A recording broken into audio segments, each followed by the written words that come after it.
The Inspiring Insights show is recorded on stolen land. This land is the traditional territory of the Mississaugas of the Credit, the Huron-Wendat, the Anishinaabeg, and the Haudenosaunee. The land we live on was settled in an unjust way, and that continues to cause harm. We at Reawaken Co. commit our actions toward decolonization of this territory and Turtle Island as we as a company grow. Our host Erin has enjoyed certain privileges from this white capitalist society and is working from their own social location to honor the Truth and Reconciliation Commission of Canada, especially the calls to action numbers 18 to 24. To learn more, you can click the Learning and Continuing Education link in our Instagram bio at reawaken_co. All right. Hello, everyone. Hello, everyone. I'm so happy to have you here and to host Sharmeen Abeysinghe tonight. Oh, so good. So good. This is episode 29 of Inspiring Insights. Inspiring Insights is brought to you by Reawaken Co., the company that helps you waltz through the wellness world. And I'm your host, Erin Edwards. My pronouns are they and them. I'm in the business of amplification. And what that means is really looking inside myself every day and seeing what can unfold, and also asking myself, how can I feel more alive, feel more connected, feel more uplifted and connected to other folks who are doing the same. And, you know, this podcast was really born out of that dream, that vision to bring natural wellness and more holistic wellness into the space where folks can access it and to actually know what kinds of modalities we're doing and learning and teaching and all of that and working with patients and clients with. So, you know, I really, really honor the fact that we are here tonight, and I love hearing and sharing the voices of other practitioners doing the most incredible things. So thank you all for coming. And for folks listening to the replay, I feel you, I see you as well. I'm honoring that you are here with us and joining in the circle. And if you are out there in the internet land, just drop us a little wave in the comments on YouTube, or we're also on Spotify and Anchor, Google Casts, all kinds of other podcast platforms. So thank you again for listening and for popping in. Tonight, we are featuring a very special guest, Sharmeen Abeysinghe. Thank you so much, Sharmeen, for being here. Thank you so much for having me. It's going to be great. This chat is going to be epic. And before we kind of dive into anything, I'm just going to allow me to introduce Sharmeen, and then we'll get going. I also wanted to just quickly add that today is Transgender Day of Visibility. And so for all of my transgender, non-binary, non-gender conforming folks, gender expansive folks out there, I see you, I love you, and I thank you for existing. Your presence in my life is very important, and it's gotten me to some great, amazing, courageous, brave spaces, and I thank you for being here. So shout out to our siblings in the transgender and non-conforming community. Yeah. All right, Sharmeen. Sharmeen, you are a registered early childhood educator. You are of 19 years, right? Mm-hmm. Yeah. Amazing, amazing. And an embodied intuitive movement coach. So your focus is the interplay between the body, the brain, the nervous system, and how we can influence these through movement. Mm-hmm. Sharmeen is also the mother of two brilliant boys, aged 10 and 7. Woo! I can imagine all the fun you're having. Busy house. Yeah. And against all odds, Sharmeen is in a committed, loving relationship of over 20 years with her loving and supportive husband, Sanka. That's so beautiful. And thank you for adding that into your bio. That's really nice. And when they're not cooking or enjoying a takeout meal together, they can be found enjoying the outdoors, playing board games with their children, or just puttering around their home together. Sharmeen offers individual coaching services for all ages through her Aligned Access to Your Body's Intelligence program. Aldoa private, semi-private, and small group sessions, masterclasses, webinars, and more for schools and other organizations through her business, myalignedlife.ca. They're currently actually offering a webinar, Building Brains Through Play, where she brings together her passions and knowledge to empower parents to be intentional architects of their child's brain. Ooh, ooh, I love that. It's amazing, and it's through really arming parents with knowledge that Sharmeen intends to make a big impact in the world. Mhm. Sharmeen's an advocate of mental and emotional health for all. In herself, finds this through movement. And as of recently, she's been exploring and refinding her connection to universal energy source, where she has experienced what can only be described as magic. Oh, wow, Sharmeen, welcome and thank you. Thank you so much, Erin. It's such a pleasure to be here. I am so honored to have you here, and oh my goodness, where do we even begin? I feel like that bio just like took me back a few notches. I'm like, "Oh, yes, like okay, I know you a little bit more now." Oh, Oh, that's good. wow.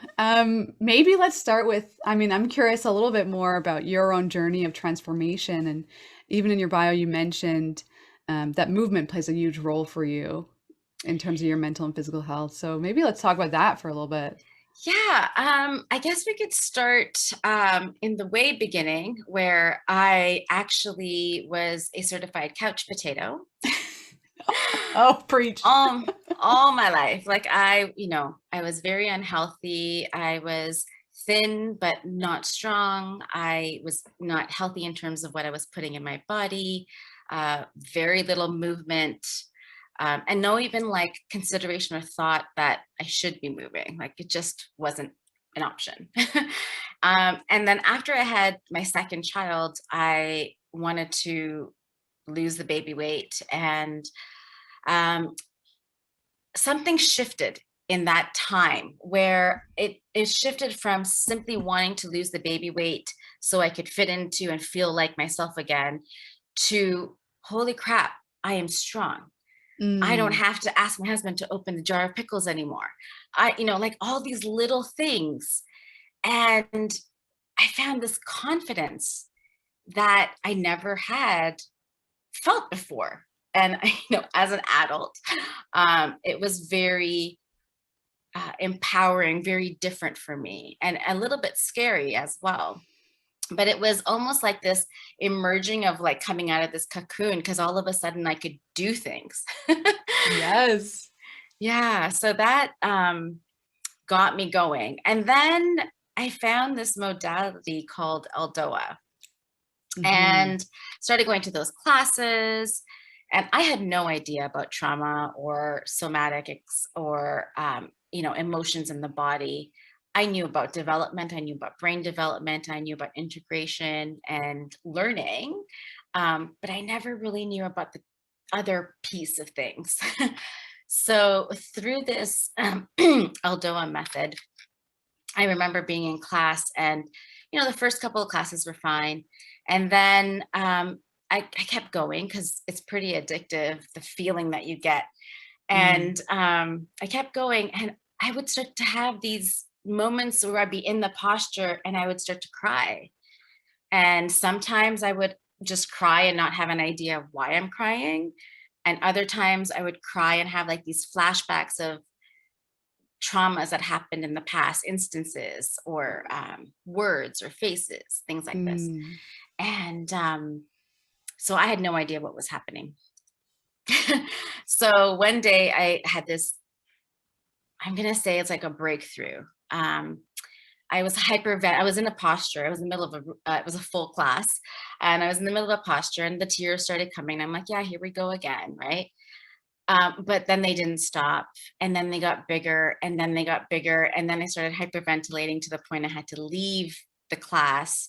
And thank goodness, a good friend of mine who was the owner of the studio, she was in the class, and she came to the treatment room where I had just run to, and I was hyperventilating and shaking, and I was so scared. I didn't know what was happening to me. Mm. And So as I'm hyperventilating and shaking, she threw all the blankets on top of me just out of instinct. And then she climbed on top of me just to kind of help me. Yeah. So the shaking lasted for a little bit, and then I started to calm down, but I still wasn't well. I was still in this like shock kind of state of what the hell is going on. And it was quite scary because I had no idea what was happening.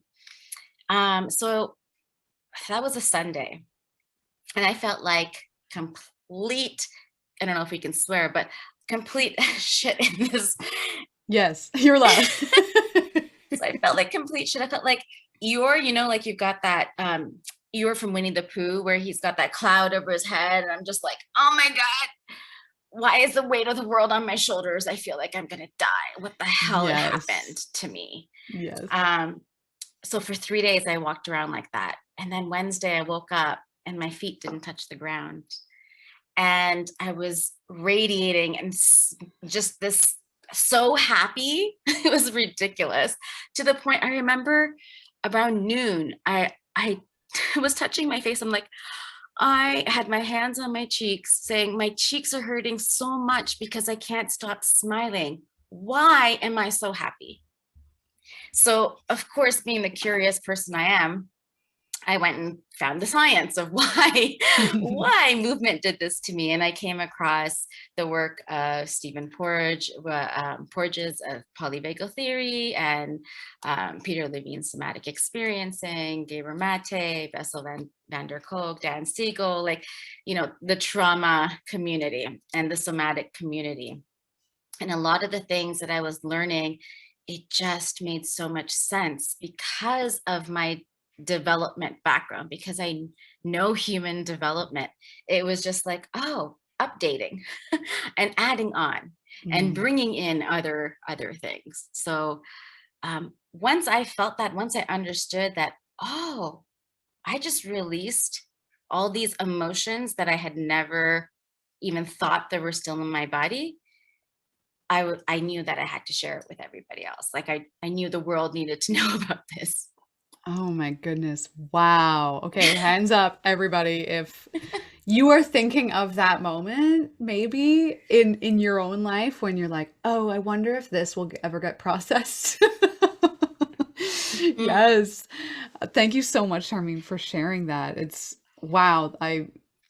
It's incredible, and I feel like it has to be experienced.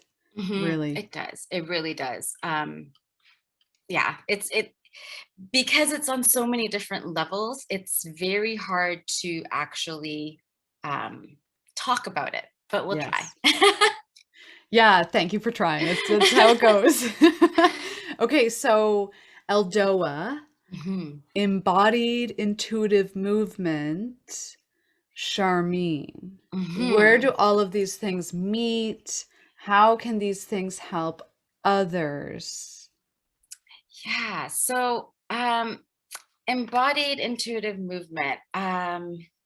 There's really three benefits that happens. Is number one, we're tapping into the unconscious mind through the body. So, if you look at anatomy, the part of the brain that is the brainstem, and then there's the cerebellum, which is about movement, right? Hmm. And then right next to that is the amygdala, where there's the high emotion state, and also survival, right? So Hmm.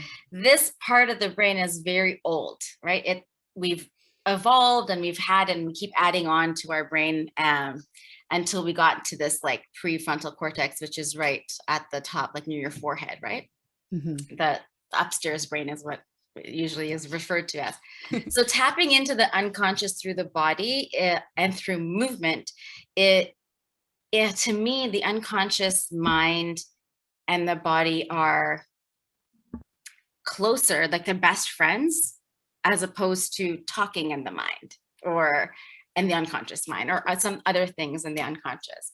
So that's the first thing. The second thing is we're influencing the nervous system. So retraining the nervous system to make friends with activation, to learn a different way of responding in times of stress. And then the third thing is rewiring the brain. So we know that neurons that wire together or fire together, wire together. And then those neurons get even stronger and stronger until they become almost automatic reactions. That's why we can walk and drive places without actually thinking about it. It would just take a lot of energy if we had to think about all those steps. So we rewired the brain through movement. Yeah. Okay.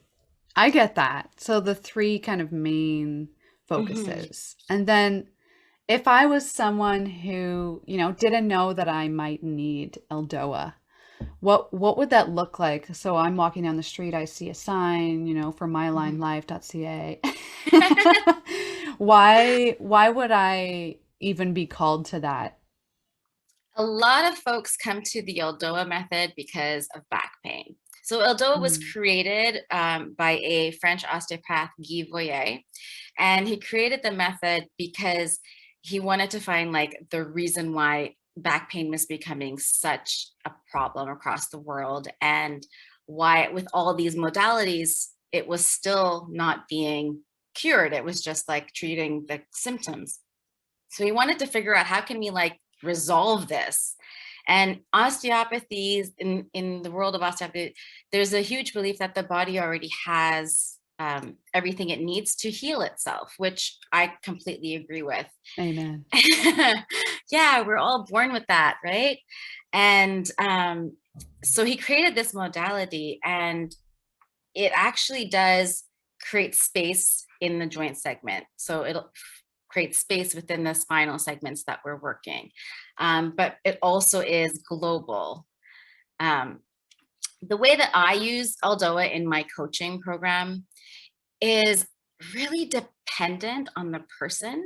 And it's really like to strengthen the core and to elongate the spine and to really put the person in a confidence posture. Mm, So for me, when I was going through the Aldoa myself, and when I was starting movement, and getting that feeling of confidence, my confidence posture actually came before the feeling or thought of confidence ever came. The posture was there. The body sends signals to the brain that we're in a confident posture, and the brain interprets that as confidence. And guess what? You build confidence. all right. Yeah, so that's how I use it, and then just for getting that message across through the body, um, and yeah, and pairing that also with balancing what the nervous system is saying, because when we're working with the emotional body, um, let me back up a little bit. The body's connective tissue, the fascia, actually holds on to all of our experiences. Now, when we grow up and when we have experiences that put us in a posture, maybe that is disempowering or submissive, um, rounded shoulders, a little bit hunched over, protecting of the organs, these kinds of postures, the fascia will, every night when the fascia lays a new layer on, it will stay in the position it finds itself most in. Mm, So if you are feeling disempowered, if you're hunched over, if you're closed in and of protecting yourself, then that's the signals that are being sent to the brain, right? Constantly, oh, be worried, be worried. So in that way, we really have to be careful, when I use the Aldoa, to not do too much too soon, right? Because it can be too much. So there's a delicate balance, that I work with folks. Yeah. it seems like you have to be really in tune and really sensitive to what the client is like asking for, or even what their body is asking for in that moment. Yeah, that's exactly it. It's like bodies, because we exchange energies. Hmm. They've done science is catching up to all of this, but they've done studies and they've been able to show how if we were in the same room, our cells would exchange, like we would have each other's cells, right? So Mhm. there's a cell exchange that actually happens through Zoom and even in person. There's energetic exchanges that happen as well. And so I could be on the other side of the world and, my clients is on the other side, and I don't even have to say anything. Half the time I'll just be like, before I get the full sentence out, if I want them, let's say I want them to bring their arm a little bit closer to their ear. Before I can even get those words out, the arm moves closer to the ear. And I'm like, Amazing. but this happens consistently. So it's quite exciting to be a part of it and to witness these energy exchanges that happen. Wow. Yeah, As you speak, it reminds me, because I'm a Reiki practitioner, it reminds me of amazing. similarly, if you go too far in depth in even one chakra or open several in the one session, it can actually cause a lot of havoc. It's almost like this sense of mania almost Hmm. that happens in the client. So yeah, we have to be really mindful of where they're at and where is calling to be opened. Yes, yes. Wow. I've actually started experiencing Reiki myself. A Mm. wonderful Reiki master, and this is what I mean by the magic, right? These are the magical things that happen. Like there was one time I was on her table, and I have my eyes closed. I don't know where she is. I'm feeling her around my left leg, but I don't know. And I feel like I have to burp, but I don't burp because I'm on the table. I'm like holding it Yeah. in. I'm kind of like a little uncomfortable, but it's okay. And so she goes, "Oh, I'm burping, so we're definitely clearing something." And I was like, "You're doing what now?" She's like, "Yeah, I'm burping. So, it happens when we clear your energy." And I was like, "I need a burp. That's my burp." You're burping. That's my burp. And she's like, "Yeah, I know." But like those Wow. kinds of things kept coming up and keep happening. So I just keep going with it, and I'm like tapping in more and more to this energetic self and becoming more curious. And the more curious I become, the more I find the science is catching up to the reasons why all of these things are working and how they're Hmm. working. Yes. Yeah. The body really keeps the score, hey? Oh, So yeah. there's almost before we, like you said, before we even intellectually understand something or say something to someone else, those cells, that magic between us, that energy is already communicating. And we don't even, we try too hard, I think, almost. Oh, yeah, for sure. So, like, I'm going to take it back to development, right? Infants, when we're born dependent, 100% dependent on our caregivers.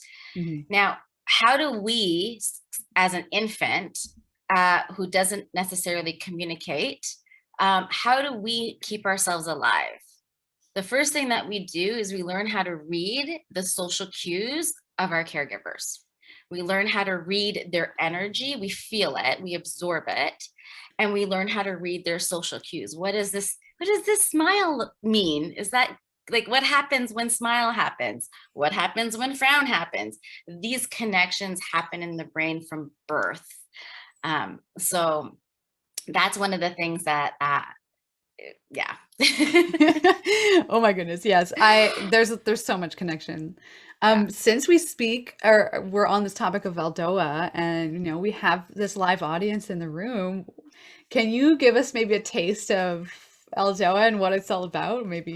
Yeah, I'd love to. So this is not going to be a actual Aldoa. Okay. It will just do what I like to do is sort of like give you a feel of it without having to do all the prep to get there. So Thank if you you. sit at the yeah, no worries. If you sit at the edge of your seat so that you can have your feet nice and flat on the floor. And then just notice how you're sitting.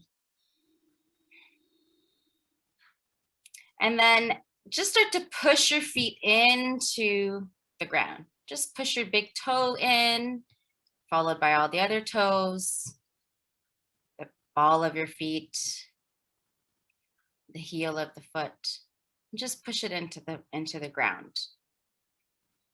Now, as you're pushing the feet into the ground, start to notice the muscles along the spine as they start to activate, starting at the sacrum and starting to activate and turn on, if you will, as it climbs up to your neck and your shoulders, and climbing up the spine. Now, let's bring our belly button to the spine. So just do a little pelvis tuck so that your pubic bone comes a little bit up towards the ribs, your tailbone goes down, and your lower back is nice and flat. This kind of makes it a little bit hard to hold, but you're gonna do your best.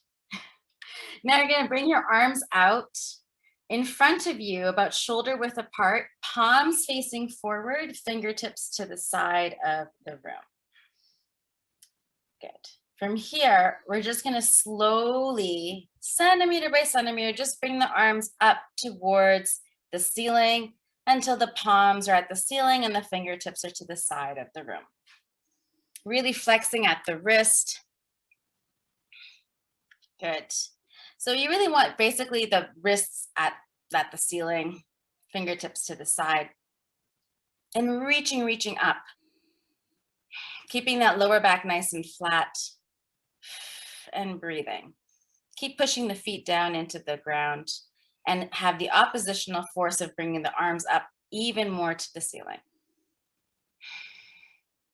And then on the next exhale, we'll slowly bring the arms back down, unwind them, roll them forward in front of you, and then down to your sides. And then just relax. So hopefully you'll notice as we come out of the Aldoa that you're sitting a little bit taller. Maybe you'll notice that your breath is a little bit easier, that you have a little bit more space around the rib cage. And, this is just 45 seconds of part of the Aldoa method, right? We're just using it to experience a little bit today. Wow. Yeah. How is everyone feeling? Yeah, Belinda, you feel energized? Amazing. I love that opposition, that sense of like pushing and pulling. That for some reason that really got me. Like my spine felt really long. And that's exactly what we're doing, is we're taking that connective tissue, that fascia that I spoke about earlier, and we're winding it up like an elastic, right? We're winding it up and then we're stretching it. Mm. So it's a more intense stretch. It's a deeper stretch. We're working with the fascia closest to the spine. So really deep layers of the fascia. And we're grounding like the bottom vertebrae by pushing into the feet, really using the bottom half of our body to ground that. And then we're lifting the top vertebrae off. So we're creating minimal space, but because our nerves are also very thin, it makes a huge, huge difference. And because we're working with the spine, we're also working with the cerebral spinal fluid. We influence the organs through the nervous system. It is such an empowering and powerful method that is really hard to do, but it's very worth it. And it only takes a minute a day, really, for true results. Wow, thank you so much for that. I feel great already. We spoke a little bit about back pain and like where Aldoa actually kind of came from. Let's talk a little bit more about chronic pain, because back pain is one of the most common, if not the most common cause of chronic pain nowadays. And how can we really connect this chronic pain that we're having in our bodies to maybe emotions that feel stuck or things that we don't even know are there in the body? So bringing it back to development and as being dependent as babies, as we are growing up and we start having these experiences, if we're having negative experiences by those that we are dependent on, if we're hearing you're stupid, or we're being neglected, whatever it could be, if we're hearing those things and experiencing those things that our young brains don't understand, the body holds on to it. The body also doesn't understand it. So it'll just kind of put it away and say, okay, when we grow up, we'll deal with that, but we don't. And the brain does the same thing. It puts it away and it's like, when we grow up, we'll deal with that, and we don't. But those things influence all the other decisions that you're making, because they're ingrained and they're underlying all the other decisions. So as I mentioned, the posture, the body, the fascia will take the shape that we find ourselves in. So if we grow up with this, then the architecture of our brain is different. It's not what we think, it's how we think that changes. And they've actually, you can actually Google pictures of a brain that was developed in a healthy, loving environment, and then a brain that had a lot of adverse effects. And it's not always like abuse. Poverty is a huge, huge impact on the developing brain. And, people in poverty are loving parents, right? Doing the best that they can. Yeah. So there's so many different situations that cause that brain to actually look different. The shape, the size, it's just architecturally different, which is why I called my workshop Building Brains, right? Because that's what we do. Our interactions with our children are creating those paths. And the way I like to kind of bring an image to your mind would be to think about sand and think about pouring water.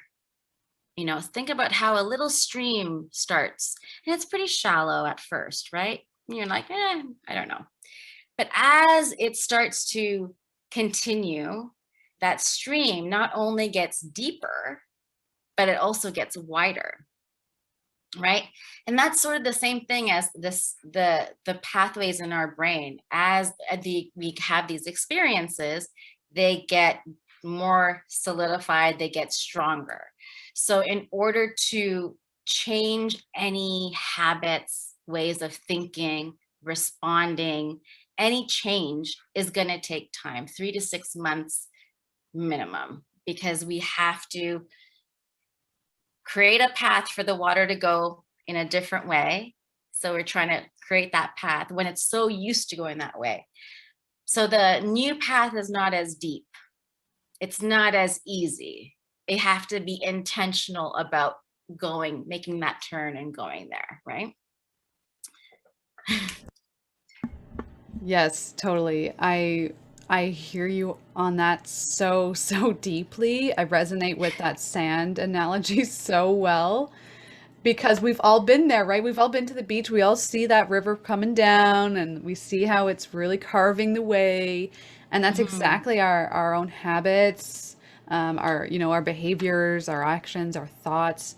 And so, and you spoke to something here where when we're creating a new pattern, a new way of being, it actually takes a lot more intentionality behind it. And it can feel exhausting, even just, choosing to go that route once or twice a day rather than the other one, which is like so big. And I think honestly, we should celebrate that so much, because oftentimes in the wellness field in general, I feel like it's this sense of, it's sticky and it sucks, and everyone's like telling you that way is bad, and that's, like, you don't do that anymore. And then you're like trying to go here, and it's just like, ugh, so hard, and I'm fatigued and I'm exhausted and I hate this, and it's causing me more pain, maybe. Yeah, yeah. It's at the beginning. Absolutely, because you are actually working harder than you would normally. Yeah. Right? You're using more of your brain and body. But I realized I didn't answer your emotions in the body question. So I'll circle back to that. So Perfect. These experiences are in our bodies, and they get stuck. So wherever they live, wherever they get stuck, we don't necessarily know. But what ends up happening is, because fascia is going to come to the rescue and fascia is going to stay in the position it finds itself in, we actually start to, it's that emotional pain starts to manifest itself as physical pain. So maybe you start to lose a little bit of mobility, or your shoulder starts having a little bit of kink in it. Maybe you start getting a little twinge in your back or a little something in your hip, and you're like, I don't know what happened. Maybe it starts to flare up when you are stressed, or when you're really angry, or when you're really frustrated. Or if you're taking care of somebody, you're fine, fine, fine, fine. The second you stop, you're sick. Yep. That's the body communicating, right? And what I aim to do in my work is give people the tools that their body doesn't have to scream for them to listen. That we can recognize the steps before the catastrophic event, right? And I like to say, from my own experience with embodied movement and just embodiment in general and awareness, is I went from being the mom who would be like 0 to screaming, right?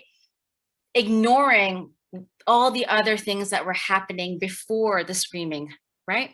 And so I would, can you please pick up? Can you please pick up your blah, blah, blah, blah, blah.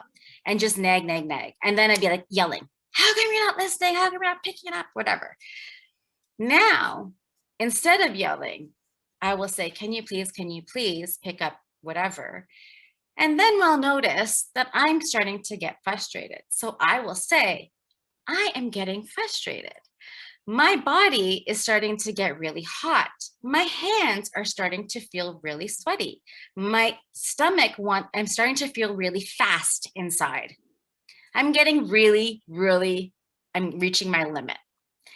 And because I'm relating it to sensations, for the child's brain, because they feel instant, they experience the world in sensations and pictures primarily, this is really easy for them to understand, as opposed to I'm feeling angry. It's great to label emotions, and it's definitely still label emotions, but pairing it with the sensation of the body not only allows you to be in tune with that, so that you can find the pause, find that pause that allows you to keep the thinking brain attached to the amygdala, to the alarm center of the brain. Because if we don't do that, if we don't have the pause, what happens is the thinking center of the brain goes offline, internet connection is gone, and you're only living life through the amygdala and the nervous system responses. And so, I'll say for myself, I was not going to be the parent who yelled. I got yelled at. I wasn't going to do it. I'm an early childhood educator. I know better. But in heats of the moment, when we're rushing out the door and I have to get you there and we're going to be late, guess who yelled at her kids? Me. Because I wasn't thinking, I was reacting. And the only way I know how to express my anger, frustration, worry, is by yelling, because that's what I experienced. So those neurons wired together. Yep. And so that's what I do. And so to actually create that other path, it's a lot of work, but at the same time, it doesn't have to be, because we can do it through playful movement as well. Wow, thank you for breaking that down. It makes a lot of sense, actually, that, from a parenting perspective, and even not from a parenting perspective, like just from another human being, like that has a body, that sensations, that has senses, like to label it in that way, because it almost surpasses our thinking brain at that point. It doesn't have to go there. If someone can relate to us by, oh yeah, your hands are getting hot, like I know what that feels like. I don't like that sensation. And then they will respond more appropriately, maybe, hopefully. Yeah, well, it does bring that awareness, right? Because we all have that bodily sensation. So if it's okay, let's do a little activity if it's okay. Yeah, and then we'll actually open it up for questions. Okay, perfect. Yeah. So I want to just think about bodily sensations and feelings. So let's tie it together. So let's start with anger or fear. So when you're feeling angry, when you are feeling scared or worried, you have an elevated heart rate, sweaty palms, you tense muscles, heavy breathing, or you hold your breath. You have a jaw clenching, possibly, gurgling, or an upset stomach. Yeah. Mm-hmm. So if we have these negative experiences as children, these sensations that we just listed are activating sensations and can lead that child's brain to think, if I feel this, I used to always get yelled at, or I used to get hit, so when I feel this, I'm in danger. So the whole system starts, the stress response starts, right? The save this organism. And so you get this whole surge of energy that comes to the rescue. And there's nothing to be rescued from. But those sensations will produce that response because that's what's been wired in. So now I want you to think about for a second being on a roller coaster. Think about excitement. Maybe you have elevated heart rate. Maybe you have an increased heat in the body. Maybe your muscles feel activated in anticipation of what's to come. Butterflies in your stomach. Maybe you're holding your breath. So these are similar and same sensations, excitement and fear, but the bodily sensations are very similar. And so through play, what we do is we teach the body and the nervous system primarily that these sensations no longer mean fear, that they can mean excitement. And they can mean other things, right? And it's just being able to find that. And what I love about movement is the fact that it takes away judgment. You can't do it wrong. You can't do it wrong, because when you're throwing a ball, if you don't catch it, you pick it up. There's very little judgment. If we don't meditate properly, we tend to judge ourselves a little bit more because we have this idea of what it should be. But tossing a ball to and fro, we have less judgment about these things, less judgment about playing incorrectly. Yeah. So it really brings out the self-compassion and the curiosity of self. And that's one of the things that I always say is curiosity is the antithesis of judgment. It's the antithesis of hate, because you can't be both at the same time. Oh, I'm just going to let that sink in for a second. Curiosity is the antithesis of judgment. Thank you for that. I wanted to, we're getting close to questions, so why don't we open it up right now? What I'm going to do, Sharmeen, is also, for those folks that are live right now, I will put this link here to Sharmeen's some of her freebies that she's giving away for you folks for being here live. So let me just include that. And what it is you have to go in and you kind of log in, but then the free resources are there behind the login, right, Sharmeen? Yes, exactly. And the free resources, you're going to get 2 movement-based activities that you can use that will help you to ground. So if you're starting to feel really anxious or worried, before you lose your lid, before you get into a frenzy, you start to do these exercises, and that surge of energy that I talked about earlier will start to dissipate, and then you can start to think again and respond intentionally in the moment. And they're activities that don't need anything else but your body. Thank you so much, Sharmeen, for giving that those gifts. Honestly, Absolutely. that's amazing. And I've also included for folks here and those who are listening, a copy of the free masterclass. And the masterclass that it is Cultivating Calm, without rigidity or stress. So using movement to support children and families who are struggling in this time with all the stress that we have. Mm-hmm. So you That's get a copy of that. Thank you. Wow, that is, oh, thank you so much. You're welcome. Means so much. Okay, so enough with my questions. I will open it up to the floor. Feel free to come off mute and yeah, ask Sharmeen any questions you like.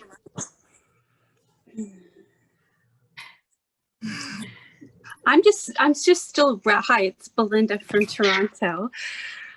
Hi, Belinda. Hi, Sharmeen, that was great. I'm still wrapping my head around all the ideas you've presented in this session. And it's just amazing to me. Like, I knew that our body held emotions. Like, I see that a lot with people. But the fact that there are certain exercises that can, I guess, help bring them out is what you're saying?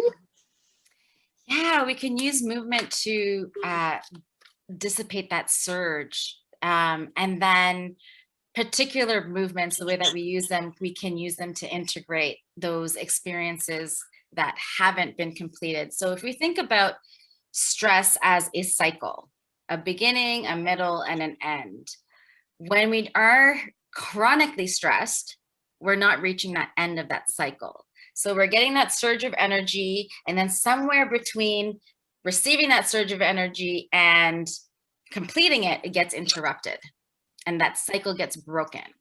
So what we're doing with movement is completing that cycle. And so I don't need to know what the trauma is or what their history is.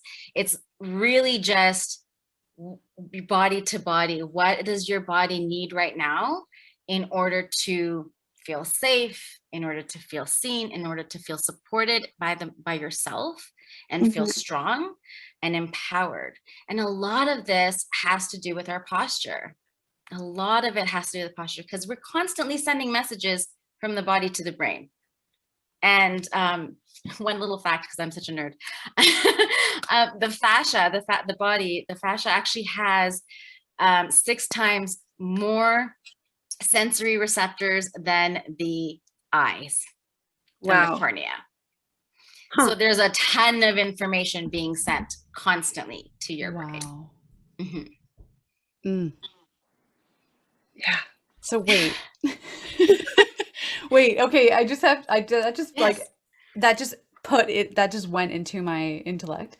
And okay, so the eyes are very sensitive, okay? Yes. Like we have this spectrum of light, all these photons, and we can see full-on colors from this spectrum of light. Look at this rainbow, literally. Love it. So, okay, and the fascia has 6 times more than that.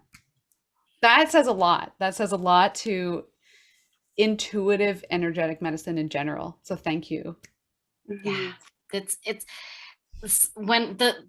For me, I came through to energy and I came to magic and life force, universe connection through science because I wanted to know what happened to me. And so coming here from science, it's like, oh, science is actually catching up to why meditation works for the brain. You can see images of the word is the corpus callosum actually getting thicker and connecting the left and right brain. It's very, very interesting. Wow. Yeah. Thank you. Yeah. Thank you so much. Any other questions or comments? Well, I think my comment will be that I wish I knew some of this when I was growing up. 100%. Yeah. Yes. And I think that's such a powerful statement because we only do as well as we know and what we've experienced. And without getting into a whole nother topic, intergenerational trauma is a very real thing. The thing that's not really being talked about is that we also have intergenerational resilience. Yes. So where are we putting our focus on? Yeah. So there's a lot of resilience that we have that we tend to carry more, or we because it is a life-threatening situation in our, either in our psyche or in our nervous system, we tend to focus on the trauma, and we bring that with us from previous generations to keep us safe, because that's information that's going to keep us safe, theoretically. Mhm. But in actuality, if we can learn to integrate that in our own body, so our own body can feel safe, then we're not passing that on to our children either, because they feel safe because you feel safe. Does that make sense? Mm-hmm. Yes. Absolutely. And Naseem, I would add on even more, because I'm in the process of learning, in my own shamanic journey, that it's never too late. No, it's not. It really is never too late. And when we understand time is just a made up construct, right? And we're just here doing the things. And in this very moment, we could be here doing other things. And so the past doesn't really apply at a certain level anymore, and the future doesn't apply at a certain point. So as long as we be present and here in the moment, there are literally things you can do, practices that you can do from a shamanic lens that I've done to go into the intergenerational trauma, go into my own past and past lives, and you know my ancestors' lives, and forgive and let go of whatever that thing was that clearly, my mother and her mother have held on to, and so I held on to it. So yeah, I just wanted to add that in there. Yeah, thank you for sharing that, Erin, because there's so many amazing modalities, and I've experienced plenty of modalities myself, and still do. I'm currently working with an NLP practitioner, which is neuro linguistic programming, which is similar. Like we're going through going through past lives and figuring out where is this actually starting from. And some of the time, some of the things that come out of your mouth and from the unconscious mind, it's very interesting. Yeah. Very, very interesting. But yeah, there's never a time that we don't need to know this stuff, and there's never a time that it's too late to learn this stuff, because once you understand it in yourself, you can begin to have a starting point of, okay, this is where I am, and then where do I want to be? Where can I get to? Which is exactly sort of like movement, isn't it? Because you have to start somewhere. Like you don't get to do 20 push-ups the first time around. Yeah. Wow, thank you. We have time for another comment or question if there isn't one, and if not, I have a final question. Okay, perfect. So I'll go ahead. Sharmeen, and this is a question that I ask all my guests. What keeps you inspired? It's a great question. Not to put you on the spot or anything, but it's almost meant. This one. It's almost meant for that. Yes. You know what? I really enjoy being a witness to transformations, and I'm a feeler. I feel it all. So, even in the classroom, I was constantly witnessing milestones, new words, new steps, new skills, new emotions, new everything, right? And so with working with the adult population now, I'm so inspired by my clients, really, because they are taking the step to refine their curiosity for themselves and the self-compassion for themselves, and intentionally creating those new pathways for themselves so that they can either break their own cycles that they're in, know better to do better, right? And we all need healing. We all need healing, whether we think we're traumatized or not. And I just want to end on a little note, because there's a little misconception about what trauma is. And so trauma is the system becoming overwhelmed and not being able to complete that cycle. Okay, that stress cycle. What I may find, what my system might find traumatizing, your system might not find traumatizing. So to say, oh, well, that wasn't a big deal to somebody else, it's very insensitive because it clearly is a big deal to that person, that body. And so I think that's really important to like notice that trauma really is overwhelm of the system, and it's a physiological as well as a psychological issue. Very inspiring, Sharmeen. Thank you. And just to bring it back full circle here, is something that you mentioned earlier, which is, you know, the thing that we focus on is oftentimes the problem. And let's maybe start to focus more on the resilience aspect of that. And going back even further to, you know, this day is Transgender Day of Visibility. And often, so often in the queer community, there's this sense of like gender dysphoria, right? When we're talking about gender, and we're starting to shift the language toward gender euphoria and the joy that you have within your body, where you are at in space. And to me, that is so beautiful. And it really ties in to this embodied movement portion. Yeah, that's so amazing, because language is a manifestation of our thoughts, right? It's giving our thoughts something concrete to anchor down to. So that's kind of why I stopped saying trauma informed, you know, and started saying I'm resilience informed. Yes, I love that. I've heard, trauma informed, resilience oriented. Oh yeah, I love folks. that. Yeah, that's great. That's great. It's amazing. Sharmeen Abeysinghe, everyone, thank you so much for being here and sharing your inspiring insights and your wisdom. Thank you so much for having me, Erin. It's been such a pleasure. And for everybody who joined us live and everybody listening, thank you so much. And happy Transgender Day. Yay, euphoria. Yay, euphoria, yes. Thanks everyone for coming. Check out Sharmeen on myalignedlife.ca. This has been episode 29 of Inspiring Insights. You can catch us more on our YouTube channel at Reawaken Co. Inspiring Insights. We are here every Wednesday as well. We record these live. You're more than welcome to come as a live participant in the audience and ask the practitioner your questions directly. So thank you again for being here, and we'll see you next week. Thank you so much, Erin. Bye.